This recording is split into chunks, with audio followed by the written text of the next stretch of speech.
Failing to address the root cause of the problem does increase some risk. I've been doing things that they told me I should never do. I've been doing things that they told me I could never do now. Never do, I could never do. I've been looking back and I'm the only one who ever knew. My dreams begin to turn out. Sup team, welcome back to the channel. Coach Krys here, strength and conditioning specialist at the Natty Hour. In today's video, we're going to talk about 3 reasons why you might want to elevate your heels when you're doing a squat. So this is going to be regardless if you are doing a goblet squat or a barbell squat. So the first reason why you might want to elevate your heels is if you butt wink. Butt winking occurs when your pelvis tucks underneath your body at the bottom of a squat.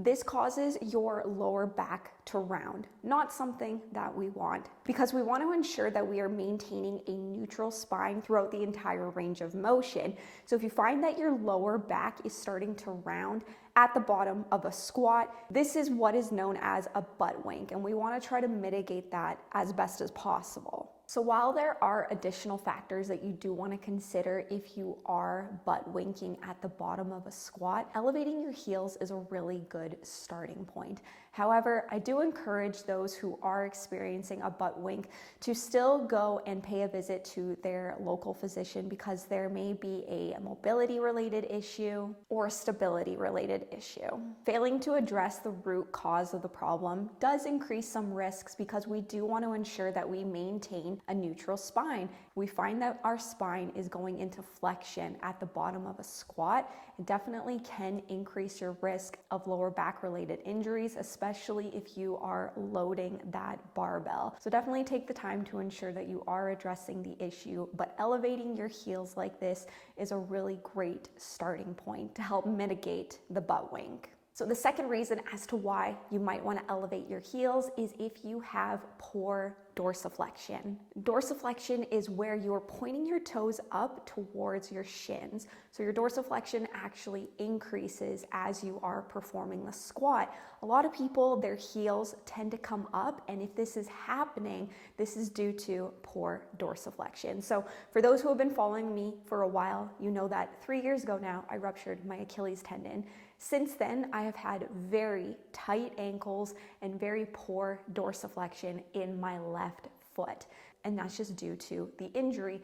Therefore, my heels do tend to come up when I am performing the squat, and elevating my heels helps ensure that my heels actually stay in a neutral position and aren't deviating when I'm performing the squat, which is going to help increase stability, which helps improve the safety of the overall movement. So as you can see, when my heels are elevating like this, that's not safe, right? Especially if I am lifting extremely heavy. That reduces stability, which can cause deviation in my spine, putting me in a much more vulnerable position and increasing my likelihood of actually injuring myself. Not something that we want. This is obviously very dramatized, but I have seen a lot of people actually have their heels elevated that significantly when their back is being loaded like this. Whereas when we elevate our heels, at least my feet are maintaining the same position throughout the entire range of motion,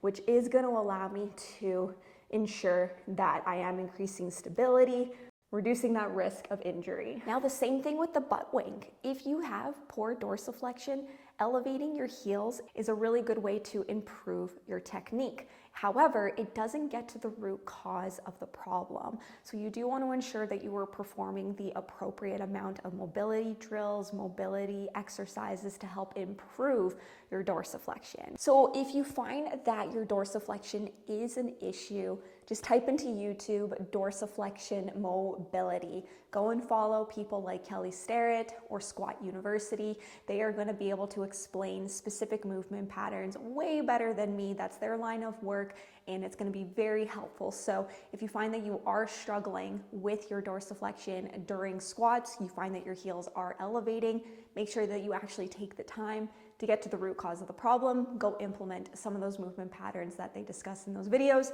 into your mobility routine. All right, so we have learned that the first two reasons as to why you want to elevate your heels is number one, if you are butt winking, you want to help improve your spinal neutrality, maintaining a neutral spine throughout the entire range of motion. Number 2, if you have poor dorsiflexion, so we want to improve our overall stability. The third and final reason is to help improve and maximize knee flexion. This is what's going to help you just isolate and target your quads much more effectively. By elevating your heels, it actually helps ensure that your hamstrings are hitting your calves throughout the squat movement, which is going to help maximize knee flexion, allowing you to actually target your quads most effectively. So for those who are just wanting some massive quads, ensuring that your heels are elevated throughout any type of squat variation, that is going to be your secret sauce. This is something that I've actually been doing for the past year, and I have been extremely impressed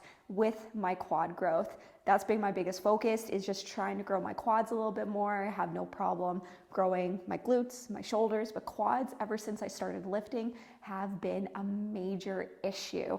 And elevating my heels when I do my goblet squats and when I do any type of back squat variation, whether that be with a barbell or a Smith machine, elevating my heels has been a huge game changer. So as you'll notice, when my heels are elevated, when I go to perform the squat, my hamstrings have the ability to touch my calves, which is going to be very helpful with maximizing that knee flexion that we want to ensure that our quads are doing the majority of the work. The one thing that I wanted to just finish off is to say that you do not need to elevate your heels. If you aren't butt winking, if your heels aren't coming off the ground, that's a good thing. Those are good indicators that you have good mobility, you have strong stability as well. Therefore, you're not needing to compensate. And hey, you know what? If you could give two shits about growing your quads, then keep doing what you're doing. These aren't things that you need to do. But if you find that you are struggling with butt winking, if you find that you are struggling with your dorsiflexion issues, and for whatever reason, growing your quads is just a big goal for you right now, those are 3 valid reasons as to why elevating your heels might be an effective strategy for you. That doesn't mean that that is for everybody. So make sure that you take the time to assess your situation, assess your goals, and assess your biomechanics so you can understand what your body needs in order to maximize the movement pattern and to perform the movement pattern in a safe manner. Thank you all so much for checking out today's video. I hope you guys found it helpful. If you did, make sure you like, share this video, subscribe to the channel if you haven't already, and I will see you all in the next one.